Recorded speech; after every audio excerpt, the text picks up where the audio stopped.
All right, I would like to present to you some information regarding the People's Republic of China and Iraq.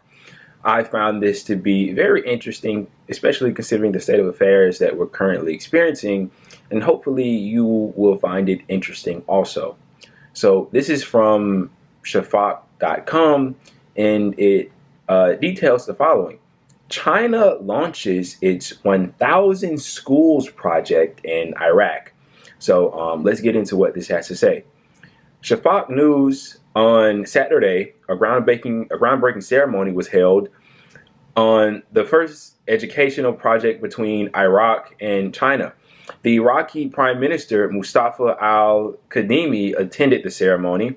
Last December, under the patronage and presence of the Prime Minister, the Iraqi government announced that it had signed 15 contracts with China to build 1,000 schools in Iraq. It is worth noting that the China-Iraq relations have advanced in recent years. China-Iraq-led energy cooperation has been the cornerstone of their bilateral relationship since 1981, when the China Petroleum Engineering and Construction Corporation started operations in the country. Chinese companies today are involved in upstream, midstream, and downstream operations in Iraq. On the other hand, Iraq is one of the top suppliers of crude oil to China. China had vehemently opposed the 2003 Iraq war and had called for a withdrawal of all forces from the country. Last year, Iraq became a top recipient of Chinese investment and a critical link in Beijing's Belt and Road Initiative. Almost 20 years after the war in Iraq began, billions of Chinese yuan are being invested in assorted projects, from green energy capabilities and heavy oil plants to building roads and schools. Fudan University Center for Green Finance and Development in Shanghai reported that in 2021, Iraq received $10.5 billion in investment under the Belt and Road Infrastructure Initiative. Iraq has become the third biggest Belt and Road partner in energy engagement after Russia and Pakistan. Like I said, I found that to be interesting upon reading it, and hopefully you did as well. This is pretty amazing development. Now, the reason I wanted to speak about this is the U.S.'s treatment of Iraq versus the People's Republic of China's treatment of Iraq is quite the difference, if I do say so myself.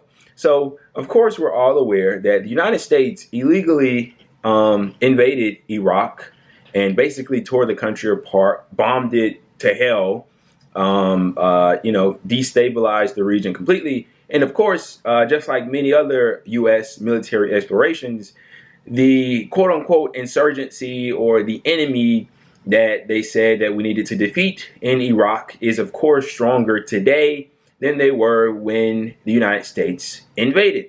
The same is true in its counterpart of Afghanistan in this regard, with the Taliban controlling the country today pretty much totally, and their rule or their power in the country only increased as the United States was in Afghanistan. So the quote-unquote we need to stop the Taliban charade did not work at all, as we see what's happening now.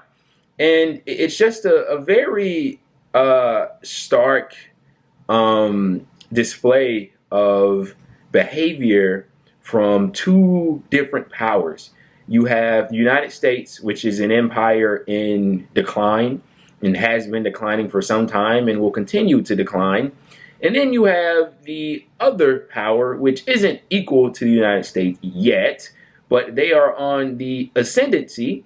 And instead of bombing the shit out of a region, right, for their own gains, imperial gains, they have decided to build schools and build roads through their Belt and Road Initiative. Now, regardless of what you think about that entire thing, I've seen other people refer to it as, I guess, imperialism through a different form. I'm not really here to debate that at all, but I would say that that approach is extremely different from the approach of needlessly taking the lives of hundreds of thousands of innocent people and just completely destroying a particular part of the world because of whatever you say.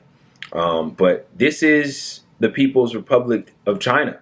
The United States bombed Afghanistan for 20 years. And when we finally pull out of it, we put the cherry on top by an illegal drone strike, which was a war crime that killed civilians and an American aid worker and children, by the way.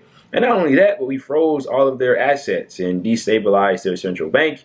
And millions of people in Afghanistan, of course, children as well, are starving at the moment. Is one of the most acute human rights crises in the world, along with what's going on in Yemen, which the U.S. is also aiding and abetting. And the people here in America aren't getting an accurate spin in on what's going on around the world. The propaganda in this country is so extremely strong and potent. These politicians would have you believe that China is somehow the great enemy of the world that needs to be stopped. It's kind of like what's going on in Ukraine right now with Russia and Vladimir Putin being the great evil that needs to be stopped, in order for true freedom, democracy, and justice to prevail.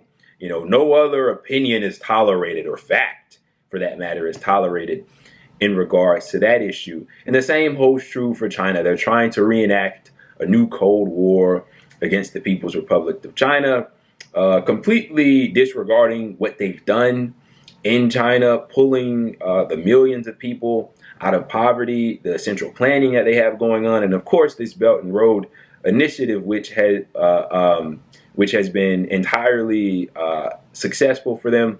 But the only thing we get from the propagandists here in America is that there are some great enemy who we must stop, of course, through military action. I actually was reading something not too long ago about the U.S. not being able to find a country that would like to shoot missiles in their country to aim at China because they didn't want to get caught in the ire of a conflict between the two great powers. I mean, it's just sad. It's embarrassing.